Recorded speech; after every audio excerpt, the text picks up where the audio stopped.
હાલો મિત્રો, જય શ્રી કૃષ્ણ. તો મિત્રો આપણી પાસે આવ્યું છે સાઇન છે જે BS3 બરોબર. તો આ ગાડી આપણી પાસે ક્લચ પ્લેટ નખાવા આવી છે. ગાડી હાવ દબ્બા દીધી.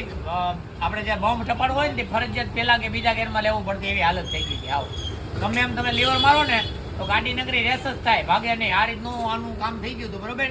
તો આપણે એની ક્લચ પ્લેટ આખી ખોલી લીધી છે. ક્લચ પ્લેટ આખી એને કાપી નાખી છે. આખી આમ જો એસેમ્બલી લો તમે, અંદર લીટા દેખાય તમને બરોબર. તો આખે આપણે આમાં ઓરિજિનલ જાપાન ટેકનોલોજીની આપણે FCCની ક્લચ પ્લેટની આખી એસેમ્બલી નાખી દેવાની છે.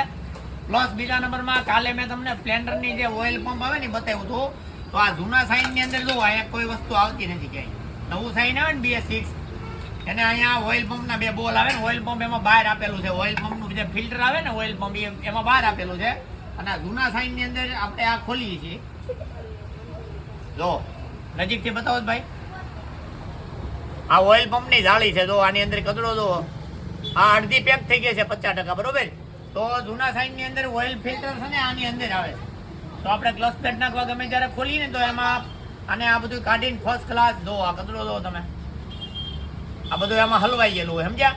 એટલે અંદર ક્રેકની અંદર ઓઇલ મળે નહીં એટલે ગાડી ગરમ થાય, દબાય, પછી ધીમે ધીમે કરતા અંદર ઓઇલ ન મળે ને એમ કરતા ક્રેક બોલી જાય બરોબર. તો આ રીતનું આપણું કામ છે. આપણે બધું આખું પેટ્રોલથી વોશિંગ કરીને ફર્સ્ટ ક્લાસ એની ક્લચ પ્લેટ ફિટિંગ કરી દેવાની છે.